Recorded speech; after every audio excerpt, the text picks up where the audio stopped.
আসসালামু আলাইকুম। সংবাদে আপনাদের সবাইকে স্বাগত জানাচ্ছি। আমি ফিরোজ তোহা। শুরুতেই আরবে কেবলস সংবাদ শিরোনাম।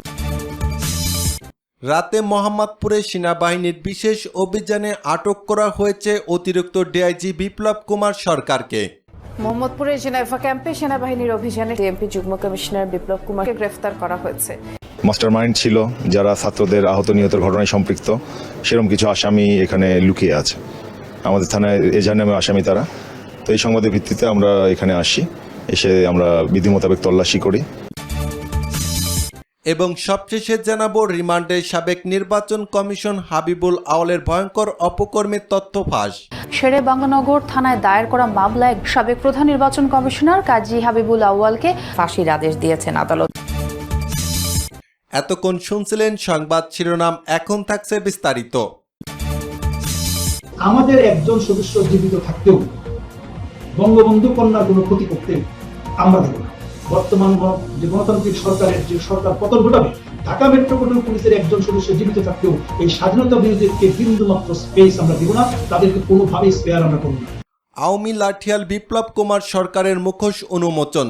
আওয়ামী লীগ সরকারের পুরোটা সময় জুড়ে অপকর্মের মধ্য দিয়ে সমালোচিত হন ঢাকা মেট্রোপলিটন পুলিশ ডিএমপি যুগ্ম কমিশনার বিপ্লব কুমার সরকার। সরকার পতনের পর তিনি নিরাপদ স্থানে পালিয়ে গেছেন বলে গুঞ্জন ছড়ায়। আবার কেউ কেউ বলছে ক্যান্টনমেন্টে সেনা পাহারায় আছেন তিনি।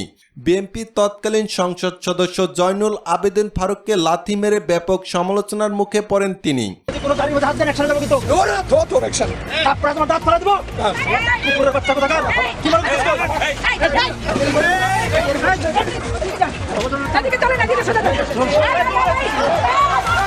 এরপর থেকে পুলিশের বিভিন্ন দায়িত্ব পেয়ে থাকেন সে সময়ের মোহাম্মদপুর জোনের এসি বিপ্লব কুমার। তিনি পুলিশের বড় পদ পাওয়ার পর একের পর এক অপকর্মের মধ্য দিয়ে জনগণের বিলাসভাজন হন। কে এই বিপ্লব কুমার সরকার জানতে হলে আমাদের একটু পিছনে ফিরে যেতে হবে। বাংলাদেশের পুলিশ বাহিনীতে অতি গুরুত্বপূর্ণ পদে যেসব পুলিশের মহাপরিদর্শক, আইজিপি বা ডিএমপি কমিশনারের মতো পদ কোনো হিন্দু ধর্মাবলম্বী আজ পর্যন্ত পায়নি, তবে বিপ্লব কুমার সরকার হচ্ছে হিন্দু ধর্মাবলম্বী ভারতীয় আশীর্বাদ পুষ্ট, যিনি পুলিশের সর্বোচ্চ এইসব পদে আসীন হওয়ার জন্য যত জঘন্যই কর্ম করা লাগুক না কেন তা করতে তিনি প্রস্তুত। ছাত্রলীগের একজন কর্মী থেকে ভারতীয় গোয়েন্দা সংস্থা ছত্রছায়ায় এই বিপ্লব হয়ে উঠেছিলেন বাংলাদেশের পুলিশের সবচেয়ে প্রভাবশালী কর্মকর্তা। এমনকি খোদ আইজিবি তাকে জমা খরচ দিয়ে কথা বলতেন, কারণ বিপ্লবের ছিল ভারতীয় গোয়েন্দা সংস্থা র এর প্রোটেকশন। ফাঁস হওয়া একটি প্রকাশিত গোয়েন্দা প্রতিবেদন অনুসারে 2023 সালের মাঝামাঝি সময়ে কলকাতার এক হোটেলে ভারতীয় গোয়েন্দাদের সঙ্গে গোপন বৈঠক করেন বিপ্লব কুমার। সেই বৈঠকে বাংলাদেশের নির্বাচন ব্যবস্থাকে প্রভাবিত করার ছক আঁকা হয় বলে অভিযোগ। অনেকের মতে 2018 থেকে 2023 সাল পর্যন্ত হঠাৎ তার পদোন্নতি, কৌশলগত নিয়োগ এবং কিছু বিতর্কিত কর্মকাণ্ড সবকিছু যেন এক অদৃশ্য ছায়া নির্দেশ করেছিল। বিপ্লব র এর আস্থাভাজন, কারণ বিপ্লব প্রচণ্ড ইসলাম বিদ্বেষী একজন মানুষ। নারায়ে তাকবীর আল্লাহু আকবার স্লোগান শুনলে তার শরীরে চুলকানি শুরু হয়। যে নারায়ে তাকবীর আল্লাহু আকবার, এটা আমরা জানি বাংলাদেশের একটি নিষিদ্ধ দল যেগুলো জামাত ইসলামী, এই জামাত ইসলামের পক্ষ থেকে এই স্লোগানটা সাধারণত দেওয়া হয়ে থাকে। যে নারায়ে তাকবীর আল্লাহু আকবার, এটা আমরা জানি বাংলাদেশের একটি নিষিদ্ধ দল যেগুলো জামাত ইসলামী, এই জামাত ইসলামের পক্ষ থেকে এই স্লোগানটা সাধারণত দেওয়া হয়ে থাকে। একটি রাষ্ট্রের নিরাপত্তা বাহিনী যখন নিরপেক্ষতার চেয়ে পক্ষপাতিত্বের পথে হাঁটে, তখন গণতন্ত্র হুমকির মুখে পড়ে। বাংলাদেশ পুলিশের ডিআইজি বিপ্লব কুমার সরকারের বিরুদ্ধে ওঠা অভিযোগ, তিনি বিরোধী দল বিএনপি ও জামাতের নেতাকর্মীদের ওপর করেছেন লাগাতার নির্যাতন, আটক, গুম, এমনকি মৃত্যুর হুমকি পর্যন্ত। 2024 সালের শেষ দিক থেকে শুরু হওয়া সরকার বিরোধী আন্দোলনের সময় রাজধানী ঢাকায় পুলিশ অ্যাকশনের নেতৃত্বে ছিলেন ডিআইজি বিপ্লব কুমার। অভিযোগ, তার নেতৃত্বেই বিশেষ করে বিএনপি ও জামাতের কর্মীদের ওপর চলে শারীরিক নির্যাতন, ক্রসফায়ারের হুমকি এবং জোরপূর্বক স্বীকারোক্তি আদায়ের চাপ। মানবাধিকার সংগঠনগুলোর ভাষ্যমতে 2023 সালে বিএনপির অন্তত 1500 নেতাকর্মী আটক হন এবং তাদের মধ্যে অনেকেই অভিযোগ করেন তাদের উপর চালানো হয় মধ্যযুগীয় কায়দায় নির্যাতন। অভিযুক্ত ছিলেন বিপ্লব কুমার সরকারের নেতৃত্বাধীন একটি বিশেষ পুলিশ ইউনিট। বিএনপি দাবি করে তাদের শান্তিপূর্ণ মিছিলে বারবার পুলিশের অতিরিক্ত বল প্রয়োগের নেপথ্যে ছিলেন এই কর্মকর্তা। তারা সরকারের উচ্চ পর্যায়ে তার রাজনৈতিক অনুগত নিয়েও প্রশ্ন তুলেছেন। মানবাধিকার সংস্থা অ্যামনেস্টি ইন্টারন্যাশনাল ও হিউম্যান রাইটস ওয়াচ প্রকাশ্যে উদ্যোগে জানিয়েছে, তারা বলেছে বাংলাদেশ টার্গেট টর্চার একটি উদ্বেগজনক প্রবণতা, যেখানে বিরোধী দলগুলোর সদস্যদের শারীরিক ও মানসিকভাবে নিপীড়ন করা হচ্ছে। জানা যায় চাকরির জীবনের শুরু থেকেই বিপ্লব কুমারের বিরুদ্ধে শৃঙ্খলা ভঙ্গের অভিযোগ রয়েছে। 21তম বিসিএস ক্যাডারে চাকরি নেওয়া বিপ্লব কুমার সরকার 1994 সালে ছিলেন জগন্নাথ হল শাখার ছাত্রলীগের সেক্রেটারি।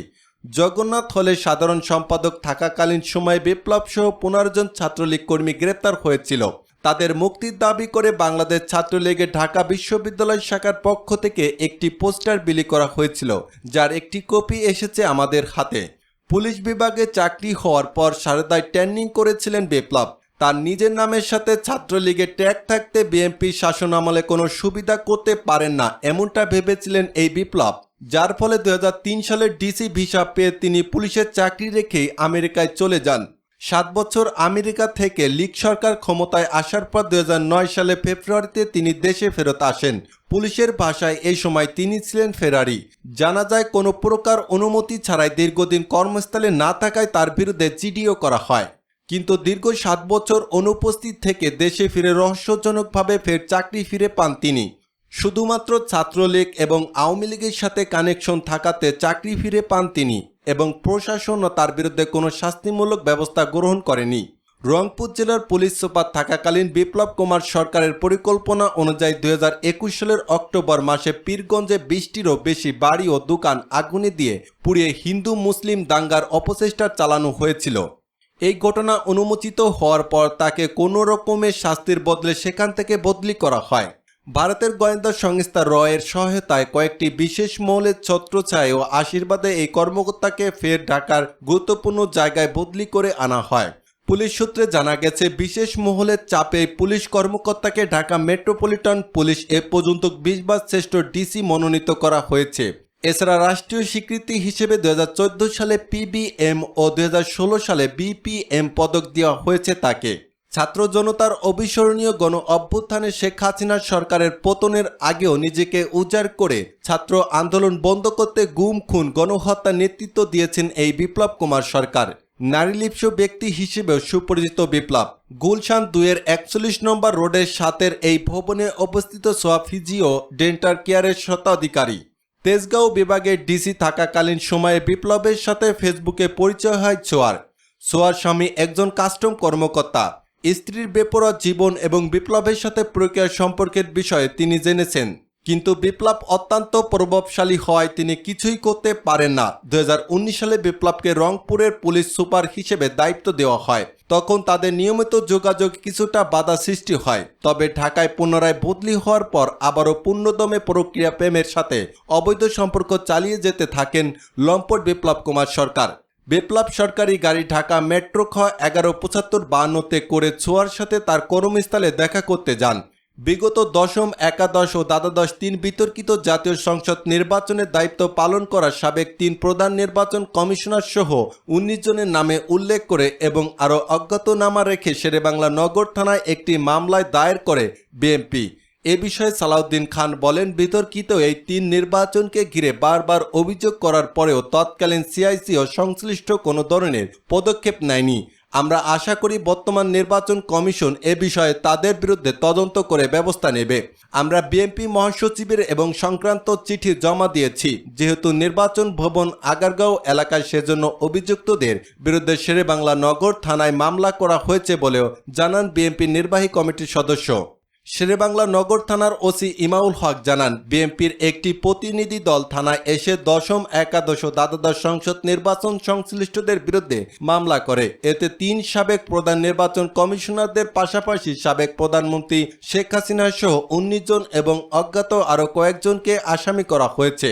জানা যায় 2014 সালের 5 জানুয়ারি দশম নির্বাচনে 300 আসনের মধ্যে 153টিতে আওয়ামী লীগের প্রার্থীরা বিনা প্রতিদ্বন্দ্বিতায় সংসদ সদস্য হয়ে যান। সেই সংসদকে বিনা ভোটের সংসদ আখ্যা দেয় ভোট বর্জন করে বিএনপি।